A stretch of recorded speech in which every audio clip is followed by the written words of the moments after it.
Conta um Conto apresenta, de Howard Phillips Lovecraft, A Maldição de Yig. Narração Marcelo Fávaro. Sobre o autor: Howard Phillips Lovecraft, 20 de agosto de 1890 a 15 de março de 1937. Foi um escritor americano, autor de diversos títulos de horror, fantasia e ficção científica. Ele ficou famoso por misturar em sua obra elementos de horror e ciência e criar o gênero chamado horror cósmico. A ideia de que alguns conceitos, entidades e experiências não poderiam ser totalmente compreendidos pela mente humana, sob o risco de perda da sanidade, Lovecraft se tornou uma figura popular, como o criador da figura e do universo de Cthulhu, uma série de obras interconexas, figurando entidades sobrenaturais, bem como pode ser o criador do Necronomicon, um grimório de rituais mágicos e conhecimentos proibidos.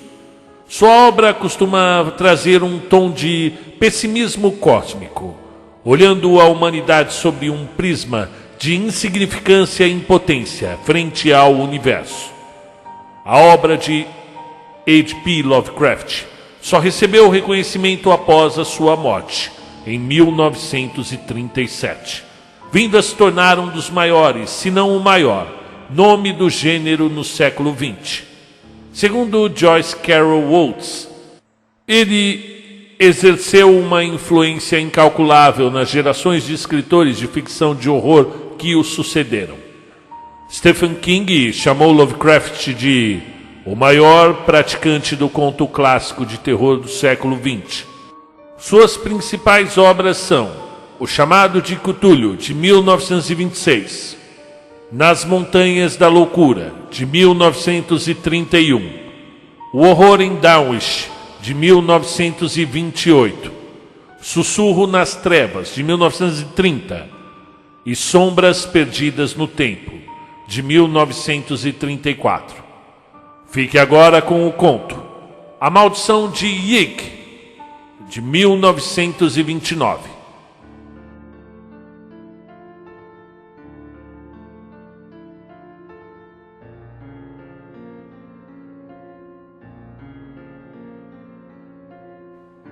Em 1925, eu fui para Oklahoma, buscando conhecimento sobre serpentes. E eu saí de lá com um terror desses animais que vai durar pelo resto da minha vida. Eu admito que seja besteira, já que há explicações naturais para tudo o que eu vi e ouvi, mas não me impressiona menos. Se fosse apenas a velha história, eu não teria ficado tão amedrontado. O meu trabalho como etnologista de cultura indígena americana me endureceu para todos os tipos de lendas extravagantes. E eu sei que os homens brancos competem de igual para igual com os peles vermelhas em seu próprio jogo, em se tratando de invenções fantásticas. Mas eu não posso esquecer o que eu vi com os meus próprios olhos no asilo para loucos da cidade de Gautier. Eu liguei para o asilo porque alguns dos velhos colonos com quem conversei me disseram que eu encontraria algo importante ali. Nem os indígenas, nem os homens brancos falariam sobre as lendas do Deus Serpente que eu fora rastrear. Os recém-chegados operários do petróleo, é claro, nada sabiam de tais assuntos. E os velhos pioneiros estavam visivelmente assustados quando eu falei com eles. Não mais que 6 ou 7 pessoas mencionaram o asilo e aqueles que o fizeram foram cuidadosos o bastante para falar em sussurros. Mas esses sussurros diziam que o Dr. McNeil poderia me mostrar uma relíquia muito terrível e contar-me tudo o que eu queria saber. E ele poderia explicar por que Yig, o meio humano pai das serpentes, É uma figura temida e evitada em Oklahoma. E por que os velhos colonos tremem de medo dos festivais secretos dos índios que tornam os dias e noites de outono horríveis com os incessantes tum-tum dos tambores? Foi com o faro de um cão na trilha que eu fui para Guthrie, pois eu passara muitos anos coletando dados sobre a evolução da adoração das serpentes entre os índios. E eu sempre tive a impressão, pelas sutilezas da lenda e arqueologia, que o grande Quetzalcoatl, o benigno deus serpente dos mexicanos, possuía um protótipo mais velho e mais obscuro. E durante os últimos meses, eu praticamente provei isso com uma série de pesquisas, estendendo da Guatemala às planícies de Oklahoma. Mas tudo era tão fascinante quanto incompleto, pois além da fronteira, o culto da serpente era cercado de medo e cuidados. Agora parecia que uma nova e copiosa fonte de dados iria se revelar. E eu procurei o chefe do asilo, com uma empolgação que não tentei esconder. Dr. McNeil era um homem pequeno, de barba feita. Já de alguma idade, eu logo vi por sua fala e maneiras que ele era um estudioso de não poucas realizações em outros ramos além da sua profissão. Sério e incerto quando eu primeiro informei minha incumbência. Seu rosto ficou pensativo conforme ele cuidadosamente analisou as minhas credenciais e a carta de recomendação que um bondoso ex-agente indígena me havia dado. Então você tem estudado a lenda de Yig, hein? Eu sei que muitos dos nossos etnologistas de Oklahoma tentaram a ligação com Quetzalcoatl, mas não acho que algum deles tenha traçado as etapas intermediárias tão bem. Você fez um trabalho extraordinário para um jovem, como você aparenta ser, e você certamente merece todos os dados que nós possamos dar. Eu acho que o velho Major Maury, ou qualquer dos outros, tenha lhe dado o que é que eu tenho aqui. Eles não gostam de falar a respeito, e nem eu. É muito trágico e muito horrível, mas isso é só. Eu me recuso a considerar que seja qualquer coisa sobrenatural. Há uma história sobre isso que eu vou te contar depois que você tiver visto. Uma história triste e demoníaca, mas uma que eu não chamaria de mágica. Ela meramente mostra a força que as crenças possuem sobre certas pessoas. Eu admito que há ocasiões em que sinto um calafrio, que é algo além de físico. Mas à luz do dia eu culpo os meus velhos nervos. Eu não sou mais um jovem rapaz, ora. Bom, para ir logo ao ponto. A coisa que eu tenho aqui é o que você chamaria de uma vítima da maldição de Wick. Uma vítima fisicamente viva. Nós não deixamos a maioria das enfermeiras vê-la, ainda que elas saibam o que está aqui. Há apenas 2 velhos rapazes que eu deixo alimentá-la e limpar os seus aposentos. Eram 3 antigamente, mas o bom e velho Stevens faleceu há alguns anos. Eu suponho que terei de treinar um novo grupo em breve, pois a coisa não parece envelhecer ou mudar muito. E nós, velhotes, não duramos para sempre, não é verdade? Talvez a ética de um futuro próximo nos deixe dar-lhe um pouco de misericórdia. Mas é difícil dizer. Você viu aquela janela de vidro fosco no porão perto da ala leste, quando você veio pela rua? É ali que ela está. Eu vou te levar lá agora. Você não precisa fazer nenhum comentário. Apenas olhe pelo painel móvel da porta e agradeça a Deus que a luz não é mais sorte. E então eu vou te contar a história, ou o tanto que eu consegui juntar dela. Nós descemos em silêncio e não conversamos enquanto caminhávamos pelos corredores do porão, aparentemente deserto. Dr. McNeil destrancou uma porta de aço pintada de cinza, mas era apenas uma divisória, levando a outro pedaço de corredor. E por fim ele parou diante de uma porta marcada B-116. Abriu um pequeno painel de observação que ele só conseguia utilizar nas pontas dos pés. E bateu algumas vezes no metal pintado, como que para acordar o ocupante, ou seja lá o que for. Um tênue fedor veio da abertura quando o doutor a destrancou. E eu imagino que as batidas suscitaram um tipo de resposta baixa, sibilante. E finalmente ele gesticulou para que eu o substituísse na abertura.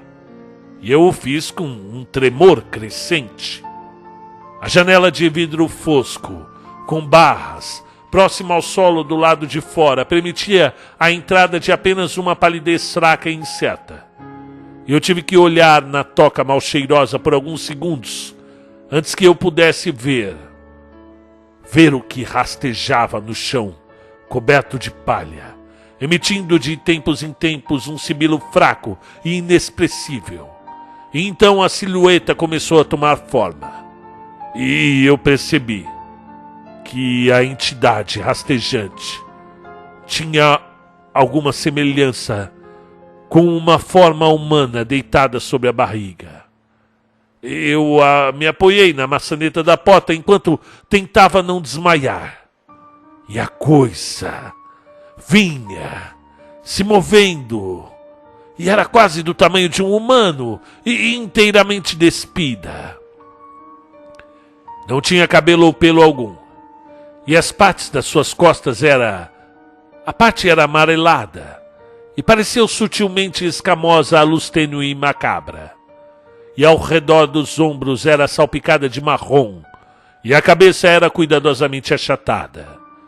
E quando ela olhou para cima, para similar, para mim, e eu vi aqueles pequenos olhos redondos, eram abominavelmente antropóides. Mas eu não consegui estudá-los por muito tempo. Eles se prenderam em mim com uma persistência horrível. De modo que eu fechei a portinhola arfando e deixei aquela criatura sozinha para rastejar sem ser vista em seu forro de palha e luz espectral. Eu devo ter cambaleado um pouco, porque eu vi que o doutor estava gentilmente segurando-me o braço enquanto me guiava para longe. E eu estava gaguejando repetidamente. Mas por Deus, o que é aquilo?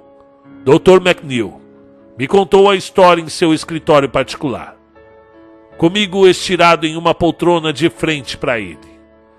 O vermelho e dourado do fim da tarde mudavam para a violeta no começo da noite, mas eu ainda estava perplexo e imóvel. Eu me ressenti de cada toque do telefone ou da campainha, e eu poderia xingar as enfermeiras e ajudantes que de vez em quando chamavam o doutor para fora do escritório. A noite veio, e eu achei bom que o meu anfitrião tivesse acendido todas as luzes. Mesmo sendo um cientista, o meu entusiasmo pela pesquisa estava esquecido diante de um êxtase de medo, como o de um menino. O que um menino sentiria enquanto ouve contos de bruxas? Parece que Wig, o deus serpente das tribos das planícies centrais, provavelmente a fonte primária do Quetzalcoatl ou do Kukulkan, mais ao sul, era um demônio bizarro, meio antropomorfo, com caprichos arbitrários e excêntricos. Ele não era de todo mau, e costumava mostrar boa parte para com aqueles que lhe dirigiam o devido respeito às suas crianças, as serpentes. Mas durante o outono, ele se tornava anormalmente voraz e tinha de ser afastado por meio de rituais específicos.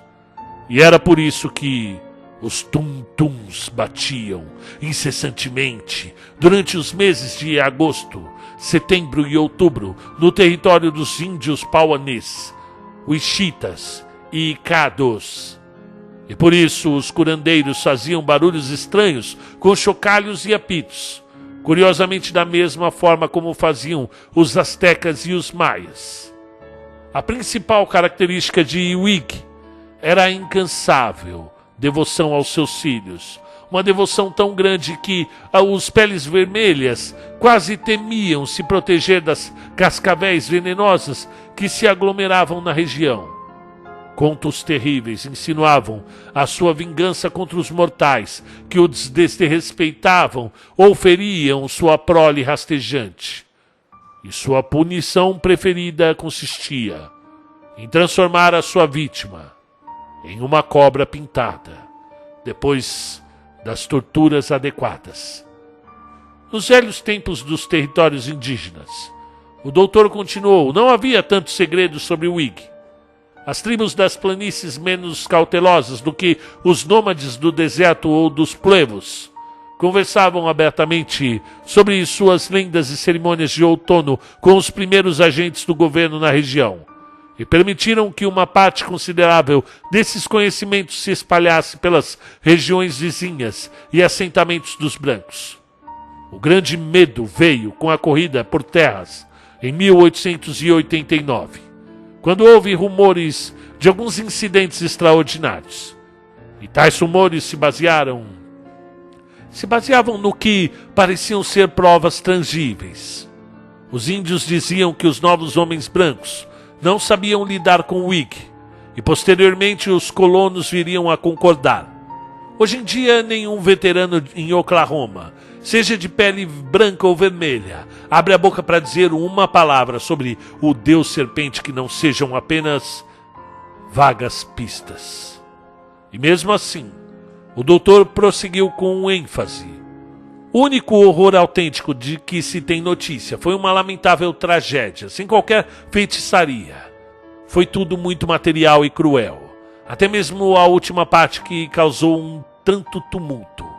O Dr. McNeil fez uma pausa e limpou a garganta antes de continuar a contar a história especial. E eu senti uma sensação, como quando as cortinas do teatro se abrem. A coisa toda começou quando Walker Davis e sua esposa Audrey deixaram o Arkansas para se estabelecer nas novas terras abertas ao público na primavera de 1889.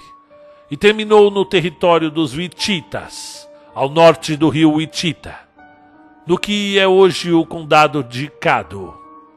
Há uma pequena vila chamada Binger ali agora e a ferrovia a atravessa. Fora isso, o lugar está menos mudado do que outras partes do Oklahoma. Ainda é uma região de fazendas e ranchos, até que bem produtivos atualmente, já que não há nenhum grande campo de petróleo por perto.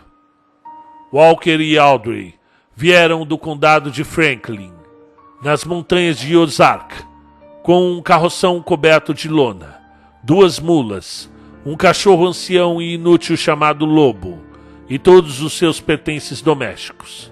Eles eram típicos caipiras das colinas, um tanto novos e talvez um pouco mais ambiciosos do que a maioria, e procuravam uma vida de melhores pagamentos pelo seu trabalho duro do que tinham em Arkansas.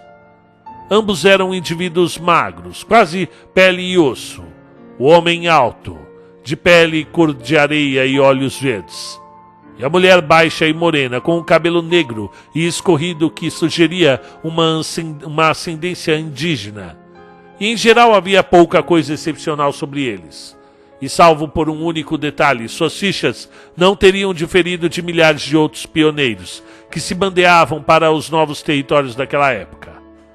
Esse detalhe era o medo quase epilético que Walker tinha de cobras, o qual alguns atribuíam às causas pré-natais, enquanto outros diziam vir de uma sombria profecia, com a qual uma velha pele vermelha o assustou quando era criança. Qualquer que fosse a causa, os efeitos eram claros. Apesar de sua coragem para as coisas em geral, a simples menção de uma cobra o deixaria pálido, enquanto a visão do menor das espécimes lhe causaria um choque, às vezes próximo de uma convulsão. Os Davis deixaram sua casa cedo naquele ano, na esperança de estar em novas terras para arar os campos na primavera. A viagem era lenta, as estradas eram ruins em Arkansas, enquanto nos territórios indígenas haviam grandes trechos de colinas vermelhas e áridas, sem quaisquer estradas.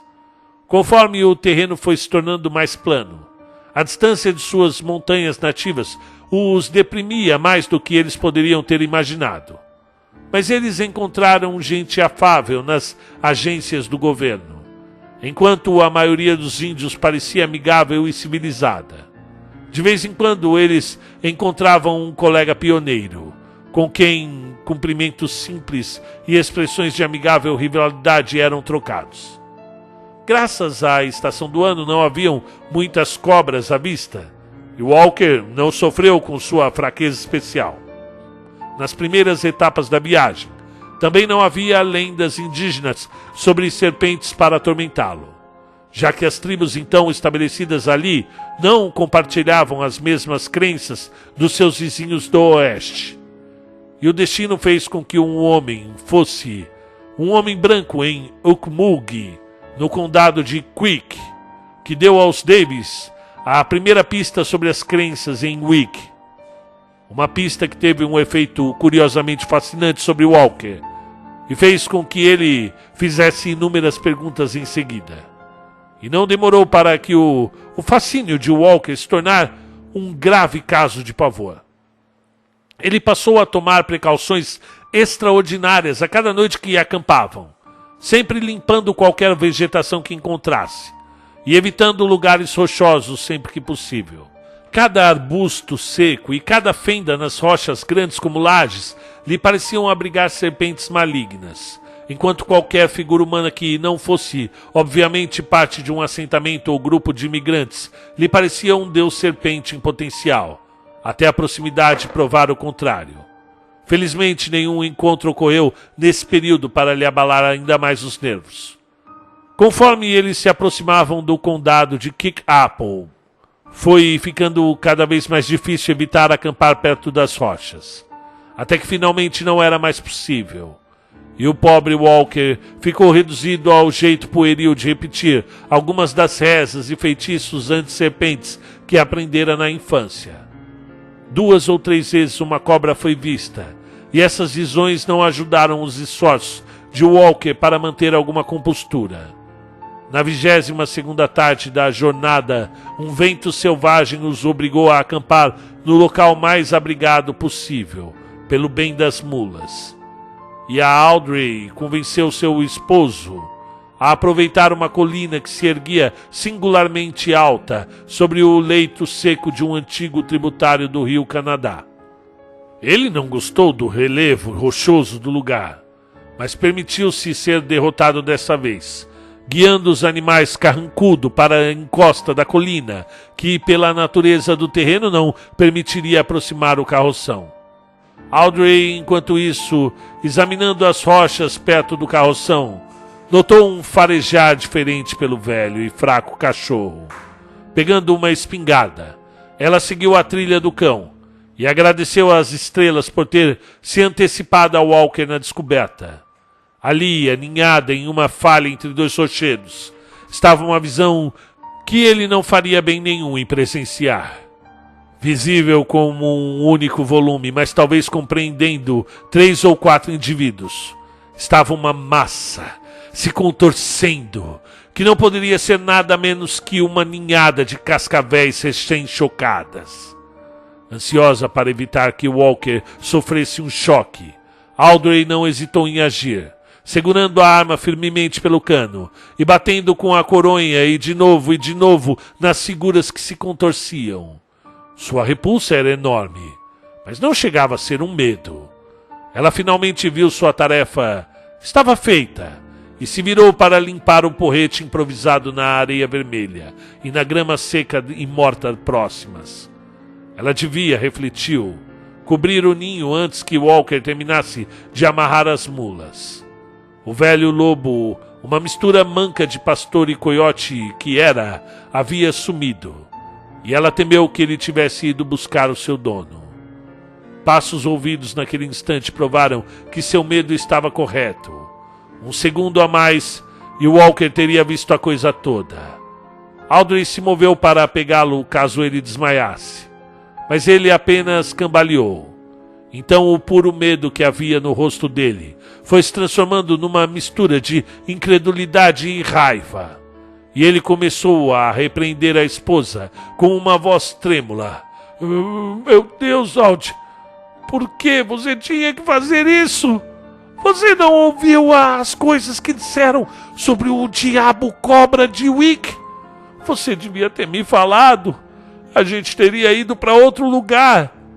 Você não ouviu. Esse diabo se vinga de quem machuca os filhos dele.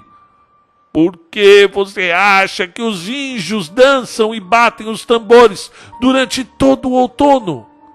Essa terra é amaldiçoada, eu te digo. Cada alma com quem conversamos disse a mesma coisa. E Ig domina isso aqui. E ele vem no outono buscar as vítimas e transformá-las em cobra. Droga, Audi, droga. Nem por dinheiro os índios ou os Canadian matam uma cobra. Só Deus sabe o que você arrumou para você, mulher. Esmagando uma ninhada inteira das crias de Wig. Ele vai te pegar. Ele vai te pegar com certeza. Cedo ou tarde ele vai te pegar. A menos que eu consiga comprar um amuleto. Ou um feitiço de algum curandeiro índio.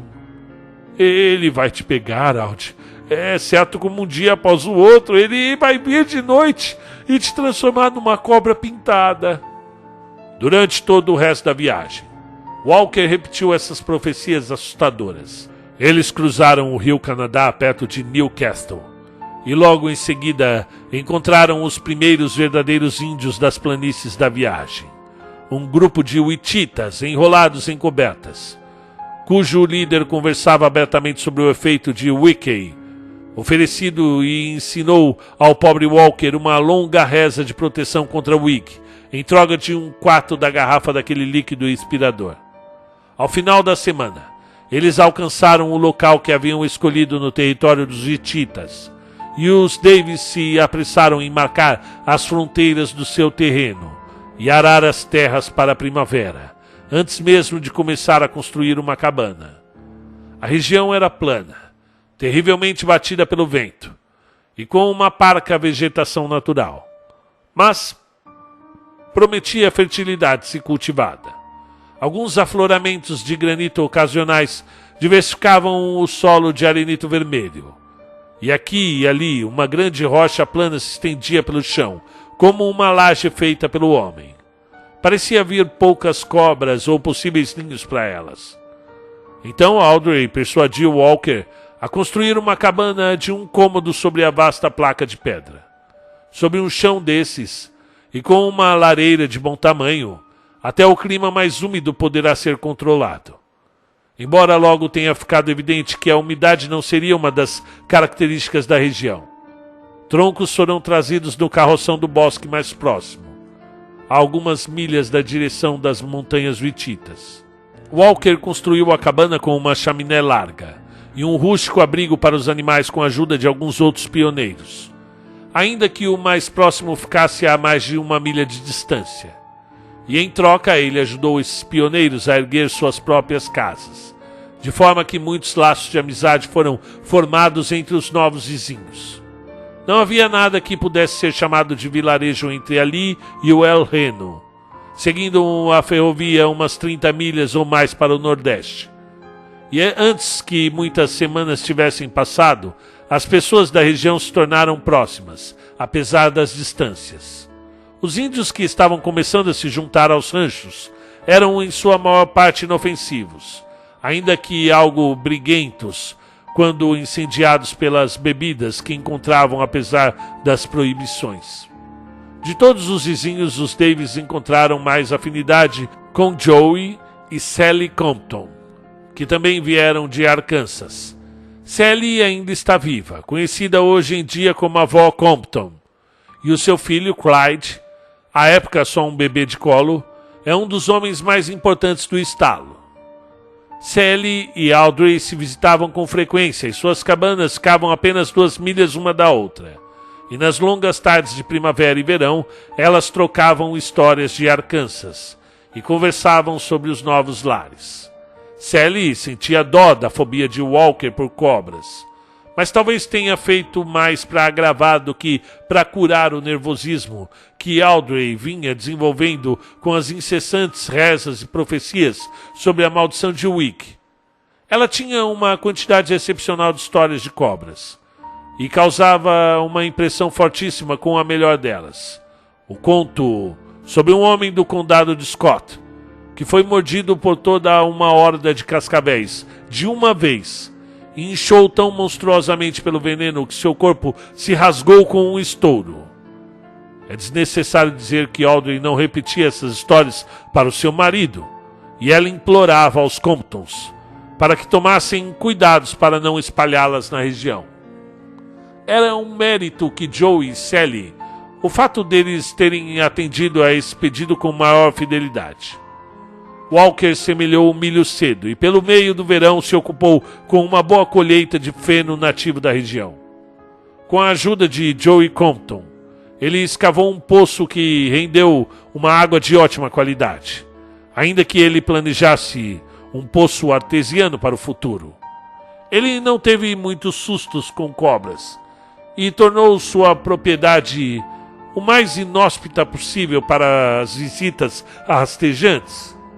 De tempos em tempos ele cavalgava até o amontoado de cabanas em forma de cone, que era a aldeia principal dos hititas, e tinha longas conversas com os velhos e curandeiros sobre o deus serpente e como aplacar a sua ira.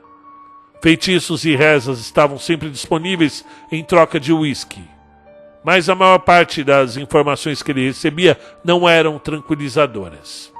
Wig era um deus poderoso. Ele era um remédio amargo. Ele não se esquecia das coisas. No outono suas crias estariam famintas e selvagens, e o Wig estaria faminto e selvagem também. Todas as tribos tomavam cuidados contra o Wig quando chegava a colheita do milho.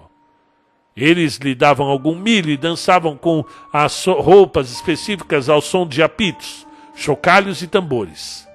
Eles mantinham os tambores batendo para afastar Wig e pediam a ajuda de Tyr, de quem todos os homens são filhos, assim como as cobras são filhas de Wig. Era um mau agouro a mulher do Davis ter matado as filhas de Wig. Os Davis deveriam recitar muitas vezes os feitiços e as rezas quando a colheita do milho chegasse. Wig é Wig. Wig é um deus poderoso. E quando a colheita do milho chegou, Walker tinha conseguido deixar a sua esposa em um estado de nervos deplorável. As rezas dele e encantos emprestados dos índios se tornaram um grande incômodo. E quando os rituais dos índios começaram no outono, o vento trazia sempre as batidas dos tambores para adicionar uma trilha sonora sinistra. Era enlouquecedor sempre ter as batidas abafadas roubando as planícies vermelhas. Por que aquilo nunca parava? Dia e noite, semana após semana, aquilo sempre continuava em ritmos incansáveis, tão persistentes quanto o vento empoeirado que as carregava. Audrey odiava as batidas, mais do que o seu marido, pois ele as enxergava como um elemento adicional de proteção. Foi com essa sensação de proteção intangível contra o mal que ele partiu para a colheita do milho e preparou a cabana e o estábulo para o inverno que se aproximava. O outono fora anormalmente quente, e exceto pela culinária primitiva dos Davis, eles mal utilizaram a lareira de pedra que Walker tinha construído com tanto cuidado. Algo naquelas nuvens estranhamente quentes e cheias de poeira pesava nos nervos de todos os colonos, mas acima de todos nos de Audrey e Walker. a ideia de uma maldição serpente pairando sobre eles e o estranho e incessável ritmo dos tambores indígenas formavam uma combinação maléfica que qualquer elemento bizarro adicional tornaria insuportável. E apesar disto, diversas celebrações foram realizadas em uma ou outra cabana depois que as colheitas eram ceifadas. Assim eram inconscientemente mantidos aqueles curiosos rituais de celebração da colheita, tão antigos quanto a própria agricultura. Lafayette Smith, que viera do sul do Missouri e tinha sua cabana umas 3 milhas a leste da de Walker, era um violinista até bem passável, e suas melodias serviam para que os festeiros se esquecessem das batidas monótonas dos tum-tums distantes por um momento. Então o Halloween se aproximou, e os colonos planejaram outra festa. Dessa vez, sem que eles soubessem, de uma linhagem ainda mais antiga que a agricultura. O temível Sabbat das bruxas, dos primeiros arianos, mantido vivo através das eras da escuridão da meia-noite, em bosques secretos, e que até hoje possui um tema de horror, ainda que sob uma máscara de comédia e insegurança. O Halloween cairia numa quinta-feira, e os vizinhos concordaram em se reunir pela primeira vez na cabana dos Davis. Foi naquele 31 de outubro que a onda de calor terminou. A manhã fora fria e cor de chumbo, e quando o sol subiu, os ventos incessantes haviam passado de abafados para cortantes. As pessoas tremiam por não estarem preparadas para o frio, e o velho lobo de Walker Davis se arrastou pesadamente para dentro, para um canto perto do forno. Mas os tambores distantes seguiam batendo, da mesma forma que os brancos continuavam inclinados a manter suas proteções de escolha. E lá pelas 4 da tarde, os carroções começaram a chegar à cabana dos Walker. E ao anoitecer, depois de um memorável assado de carnes, o violino de Lafayette Smith inspirou um grupo de bom tamanho a demonstrar seus passos de danças. Aqueles passos de dança grotescos naquele cômodo que, apesar de um bom tamanho, estava lotado. As pessoas mais novas faziam amizade em vez em quando, o velho lobo uivava, lúgubre e agourento, para alguma frase especialmente espectral do violino esganiçado do Lafayette. Um instrumento que ele nunca havia ouvido antes. A maior parte do tempo, contudo, esse veterano combalido dormiu durante a festa. Ele já havia passado da idade de se interessar pelas coisas e vivia principalmente em sonhos. Tom e Jenny Rigby haviam trazido sua collie chamada Zack, mas os caninos não fraternizaram. Zack parecia estranhamente incomodada com algo e farejou curiosa pela cabana a noite toda. Audrey e Walker formavam um belo casal, e a avó Compton ainda se lembrava bem deles dançando pelaquela noite. Suas preocupações pareciam esquecidas por um momento, e Walker estava barbeado e surpreendentemente arrumado. Lá pelas 10 horas, todos já estavam felizmente cansados, e os convidados começaram a se despedir de família em família, e com muitos apertos de mão e afirmações do quanto todos haviam se divertido. Tom e Jenny acharam que os sinistros uivos de Zack, enquanto eles iam para o carroção, era uma demonstração de vontade de ficar e não ir embora para casa. Já Audrey disse que deveriam ser os tambores o irritando, já que as batidas distantes pareciam ainda mais sombrias após a festa e a alegria que se sentiam. A noite estava fria, e pela primeira vez Walker colocou uma grande tora na lareira e ajeitou as cinzas para mantê-la queimando até de manhã. O velho lobo se arrastou até o brilho vermelho e desmaiou em seu coma costumeiro. Audrey e Walker, cansados demais para pensar em feitiços contra cobras e rezas, caíram na cama de madeira de pinheiro e estavam dormindo, antes que o despertador barato preso à cabeceira tivesse contado 3 minutos. e de muito longe as batidas ritmadas daqueles tum-tums infernais ainda pulsavam com o vento gelado da noite. Dr. McNeil fez uma pausa aqui e removeu os seus óculos, como se a visão embaçada do mundo real a tornasse a visão das memórias mais claras. Você logo vai perceber, disse ele, que eu tive uma dificuldade enorme para entender o que aconteceu depois que os convidados foram embora. Há trechos, contudo, em que eu consegui deduzir o que houve. Depois de um momento de silêncio, ele continuou sua história. Audrey teve sonhos terríveis com Wig, que apareceu para ela com a aparência de que Satanás tem nas ilustrações baratas que ela já tinha visto. E foi com esse êxtase de pesadelo que ela acordou subitamente e viu o Walker já desperto, sentado à cama. Ele parecia estar ouvindo atentamente alguma coisa e a silenciou com um sussurro quando ela começou a lhe perguntar o que era. Ele murmurou: você não está ouvindo? Um chiado. Será que são gafanhotos? Certamente havia um som dentro da cabana. Audrey tentou analisar o ruído e ficou impressionada com algo ao mesmo tempo horrível e familiar flutuando nas bordas de sua memória. E acima de tudo, despertando um pensamento horrível, terrível. As batidas monótonas dos tambores vinham sem trégua pelas planícies iluminadas por uma meia-lua coberta pelas nuvens. O Walker, será que é a maldição de Wig? Ela podia senti-lo tremendo. Não, menina, eu não acho que seja assim. Ele tem corpo de um homem, se você olhar de longe. Foi o que o chefe Águia Cinza disse. Isso é algum roedor que entrou aqui em casa para fugir do frio. Não gafanhotos, eu acho, mas alguma coisa assim. É melhor eu levantar e pisar neles antes que cheguem na despensa.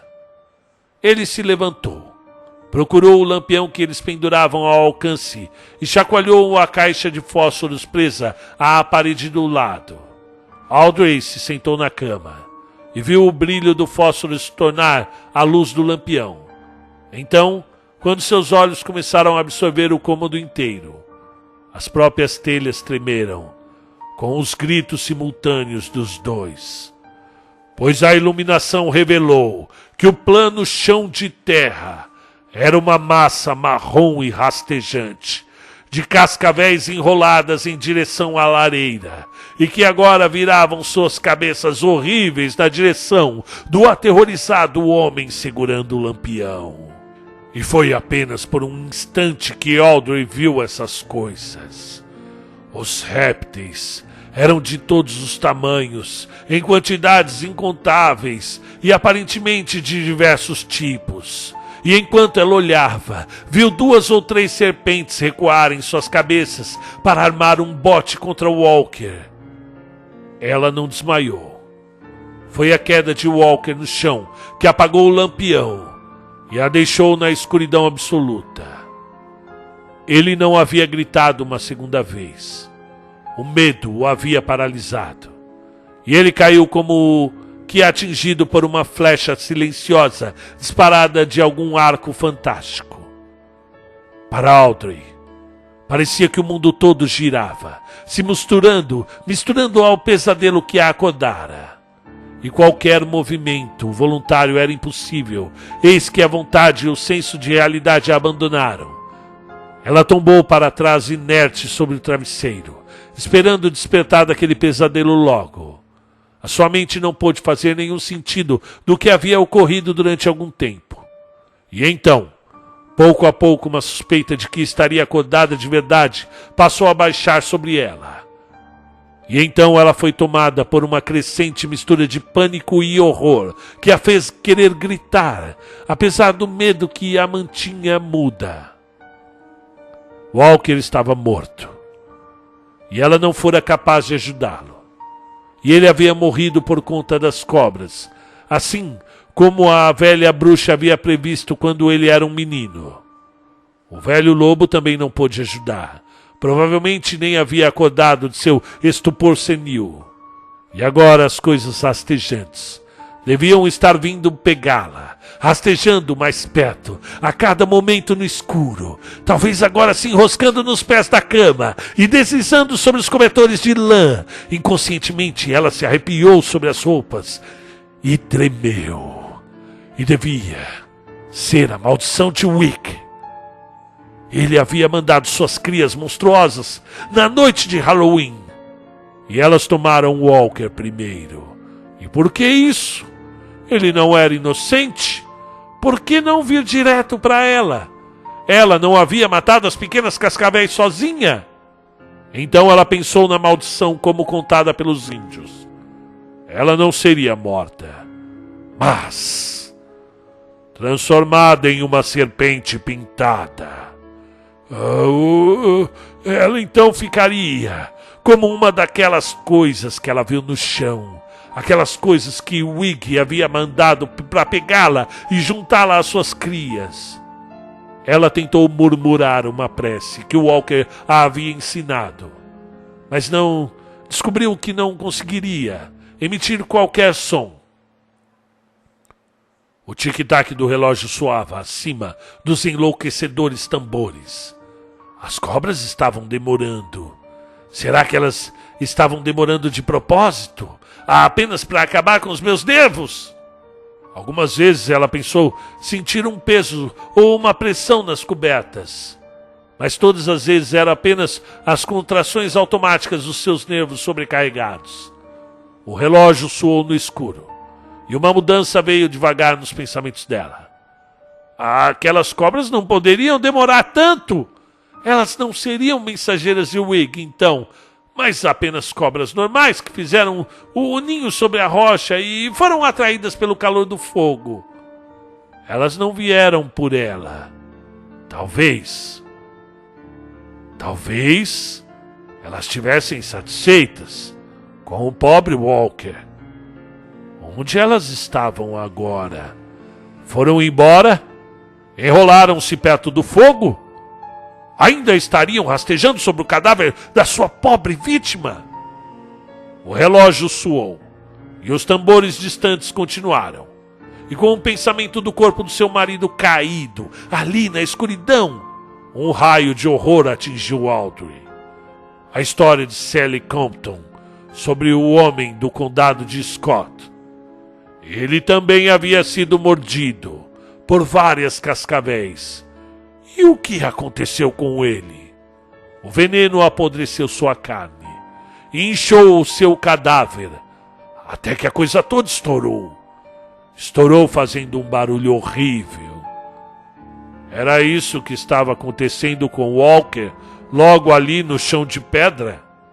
Instintivamente ela sentiu que estava tentando ouvir algo horrível demais para admitir. O relógio ticou novamente, mantendo um certo ritmo com as distantes batidas que o vento trazia noite adentro. Ela desejou que fosse um relógio de badalo, que permitisse saber quanto tempo essa vigília surreal já durara. Ela amaldiçoou o fato de não ter desmaiado e imaginou que espécie de alívio a manhã traria. Enfim, provavelmente algum vizinho passaria por ali. Sem dúvida alguém visitaria. Será que a encontrariam sã? Será que ela ainda estava sã? Escutando com morbidez, Audrey notou algo em que teve que concentrar todo o esforço de sua mente antes que pudesse acreditar. Algo que tão logo identificado ela não sabia se trazia alívio ou terror. O rufar distante dos tambores dos índios havia parado. Eles sempre enlouqueceram. Sempre a enlouqueceram. Mas não havia o Walker os considerado uma proteção contra os inomináveis terrores fora do universo. O que eram aquelas coisas que ele repetia ao seu ouvido em sussurros, depois de conversar com o chefe Águia Cinza e os curandeiros Wichitas? Ela não sentiu alívio algum com esse novo e repentino silêncio final. Havia algo sinistro nesse silêncio. O tic-tac do relógio parecia anormal sozinho, e finalmente capaz de se mover. Ela tirou as cobertas do seu rosto e olhou na escuridão para a janela. E as nuvens deveriam ter se aberto depois que a lua surgiu, pois ela viu claramente o quadrado formado pela janela contra um fundo de estrelas. E então, sem qualquer aviso, veio aquele som aterrorizante. Aquele abafado e podre estalo de pedra esticada e podridão escapando no escuro. Deus! A história de Sally! Aquele fedor obsceno. E esse silêncio cortante era demais. A mordaça irreal assondou e a noite reverberou com o grito de Audrey. Um grito de puro e cru pavor. A consciência não a abandonou com o choque. Quanta misericórdia seria! Entre ecos de seu grito, Audrey ainda via o céu estrelado pela frente na janela e ouvia o tic-tac profano daquele relógio. Ela ouviu outro som.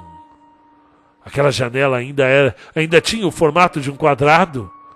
Ela não estava em condições de pesar as evidências ou distinguir o fato da alucinação. Não! Aquela janela já não era mais um quadrado. Algo estava obstruindo o canto de baixo. E nem era mais o tic-tac do relógio o único som ali. Havia, sem qualquer dúvida, uma respiração pesada, que não era nem dela, nem do pobre lobo. O lobo sempre dormia em silêncio, e seus suspiros eram inconfundíveis. Então Audrey viu contra as estrelas a silhueta demoníaca de algo humanoide, a forma ondulante de uma cabeça e ombros tropeçando devagar em sua direção. Ah! Sai daqui, seu diabo cobra! Sai daqui, Wig! Eu não quis matar elas! Ele ia ficar com medo delas, não, Wig! Eu não quis machucar seus filhos! Não chegue perto de mim! Não me transforme em cobra! Mas a figura meio visível da cabeça e ombros apenas se aproximava da cama. Devagar e em silêncio. Houve um estalo repentino na mente de Audrey. E em um segundo, ela foi de uma criança aterrorizada para uma fúria louca. Ela sabia onde o machado ficava, pendurado na parede perto do lampião, e ficava ao alcance, e ela o encontraria mesmo no escuro. Antes que ela pensasse qualquer outra coisa, já o tinha em mãos, e ela avançava para os pés da cama, e na direção da cabeça monstruosa que se aproximava a cada instante. Se houvesse alguma luz ali, o seu olhar não seria uma visão agradável. Toma isso, monstro! Toma isso! Ela estava gargalhando loucamente agora, e suas risadas aumentavam, enquanto ela via que a luz das estrelas estava dando lugar a um tênue amanhecer.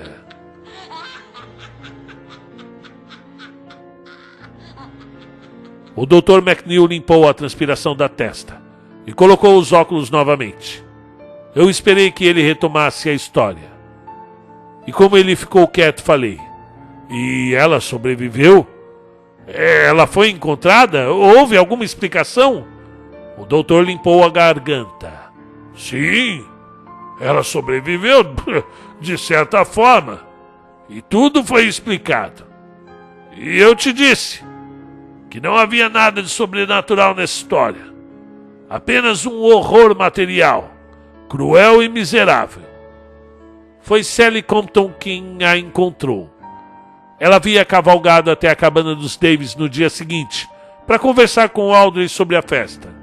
E não viu nenhuma fumaça saindo da chaminé. Era esquisito. O dia estava quente de novo, mas Audrey estaria cozinhando algo àquela hora. As mulas estavam fazendo barulho no abrigo, e não havia sinal do velho lobo no seu lugar costumeiro próximo à porta. E no geral, Sally não gostou do visual do lugar. Então ela desmontou o hesitante e bateu à porta. Ela não teve resposta, mas aguardou um pouco antes de tentar abrir a rústica porta de madeira. A trava, pelo que viu, estava destrancada, e ela abriu devagar. E então, o que viu ali a fez recuar, tossir e se agarrar ao batente para se equilibrar. Um odor terrível saía pela porta. Mas não foi isso que a atordoou. Foi o que ela viu.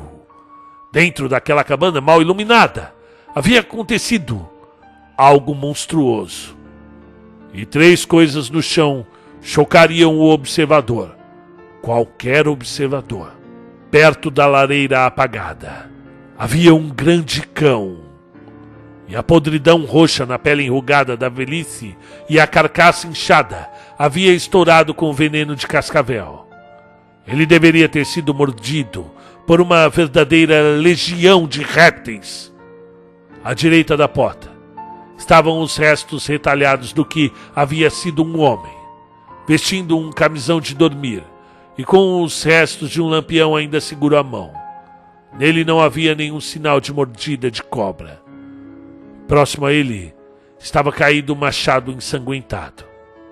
E se contorcendo no chão estava uma coisa horrível, de um olhar vazio, e que havia sido uma mulher. Mas agora era apenas uma caricatura muda. Tudo que a coisa podia fazer era soltar um chiado, como um sibilo de serpente. Tanto o doutor quanto eu limpávamos gotas de suor frio de nossas testas a essa altura. Ele serviu algo em um copo sobre a mesa, tomou um gole e me ofereceu outro copo. Eu só podia sugerir trêmulo e estupidamente: então, Walker só havia desmaiado? E os gritos o acordaram? E o machado fez o resto? Sim. A voz do Dr. McNeil era grave. Mas foram as cobras que causaram a sua morte. Foi o medo dele, agindo de 2 formas.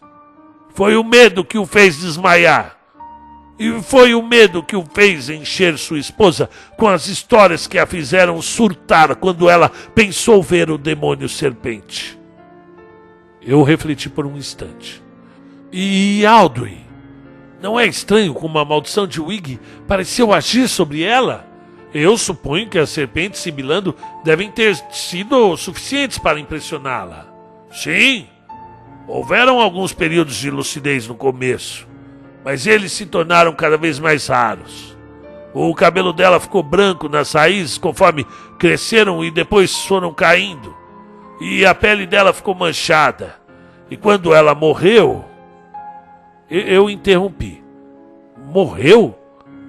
Então o que foi aquilo? Aquela coisa que eu vi no porão. McNeil falou com sobriedade. Aquilo? Aquilo é o que nasceu 3/4 de ano depois. Havia mais 3 deles. 2 eram ainda piores.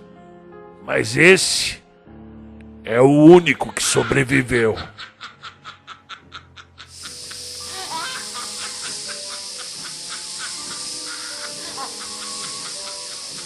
Fim do conto! Muito bem, sejam bem-vindos. Aqui quem fala é Marcelo Fávaro, a voz meio maluca, que faz umas vozes meio doidas para contar contos meio sombrios e macabros e interessantes também. Muito bem, este aqui, prolongado, interessante sim, me fez ter um pouquinho de receio de cobra. Eu gosto muito de acampar, já falei para vocês, né? Gosto de acampar e, olha, me fez sentir medinhos aí de sair da barraca à noite para ir no banheiro ou fazer alguma coisa. É meio, né? Aquele barulhinho das cobras, né? Você já viu um ninho de cascavel?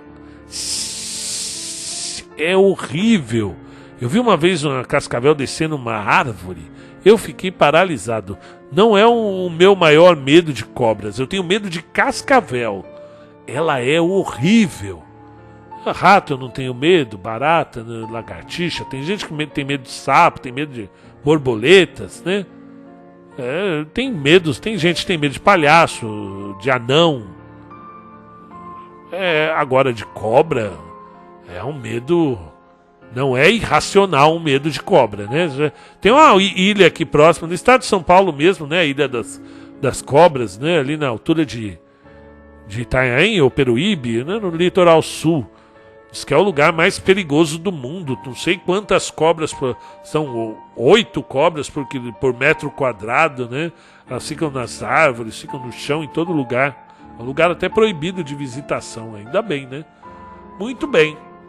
Para quem mora aqui em São Paulo, tem pouca oportunidade de ver uma cobra, a não ser que você more próximo de um rio, ali numa área cheia de mato, né? Ou que você vá no zoológico. Agora, a grande maioria do Brasil, e aí eu falo ao grande público do canal Conta um Conto, muitos aqui já tiveram encontros de surpresa, né, com esses répteis. Eu gostaria que vocês comentassem aqui, se você chegou até aqui, parabéns, muito obrigado, você está ajudando o canal, você está ajudando a levar a literatura a novos lugares, a novas pessoas, pessoas que gostam de ler e gostam de ouvir, pessoas que não podem ler ou no processo de alfabetização ainda, não estão alfabetizadas, ou que estão aprendendo a língua portuguesa, então ouvem os contos para se familiarizar mais, ou pessoas que já perderam a visão ou nunca tiveram, né? Então, esse canal é para você. Tem gente que eu já recebi mensagem de motorista de aplicativo que ouve durante as viagens, taxista, pessoa que viaja muito, ouve na estrada, né? E realmente ajuda a viagem a passar mais rápido, né? Você entra numa história dessa, por exemplo, aqui que eu comecei, quanto tempo tá dando? Deixa eu ver. De gravação tem 1h09. Aí com vocês, depois que eu efetivamente fazer a edição, que eu errei em vários trechos, eu vou tirar esses erros, vai ficar em torno de 57, 58 minutos. E poxa, 58 minutos você dirige aí mais de 70 quilômetros, né? Uns 50, 60, 70 quilômetros, dá para fazer uma viagem legal. Quem anda de bicicleta, né? Gosta de ouvir ou na esteira, né? Interessante. Muito bem, gostei. Eu prefiro os contos mais curtos do Lovecraft. Esse, graças a Deus, não é tão longo, deu apenas 1 hora. Mas eu prefiro aqueles de 20, 30 minutos, que o Lovecraft, quando ele condensa mais os seus textos, ele aumenta o poder de explosão. É igual a diferença de um maratonista, que vai cadenciando seu ritmo do conto, vai trabalhando, né, de uma maneira mais longínqua, e um cara de explosão, como por exemplo o Bolt, né? Ele precisa resolver ali em 100 metros, se garantir. E quando o Lovecraft ele adota esse estilo de 100 metros rasos aí, ele consegue ter, na minha opinião, um desempenho muito melhor. Ele não é um bom maratonista, apesar que tem muita gente que discorda de mim quando ouve as Montanhas da Loucura. Gente, como eu penei para ler as Montanhas da Loucura. Eu quase dormia no meio da narração.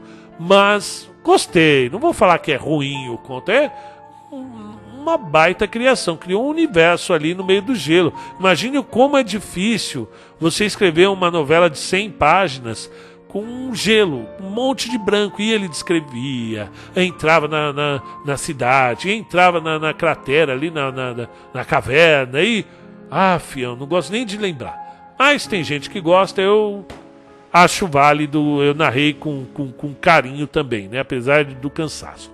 Então é isso, pessoal, estamos aqui, dia 11/1, 9h12, vou finalizar aqui, vou editar até meia-noite, tá na agulha para vocês, ok? Um grande abraço e até a próxima. Não deixe de se inscrever, ativar o sininho. Você quer ajudar o canal, você que quer se tornar um apoiador do Conta um Conto, um embaixador da literatura, tem aí o nosso Apoia-se que está bombando. Eu vou até fazer aqui no próximo vídeo um agradecimento público os nossos grandes apoiadores, e tem também o PicPay do Conta um Conto na descrição. Então é um grande abraço aí. Até a próxima.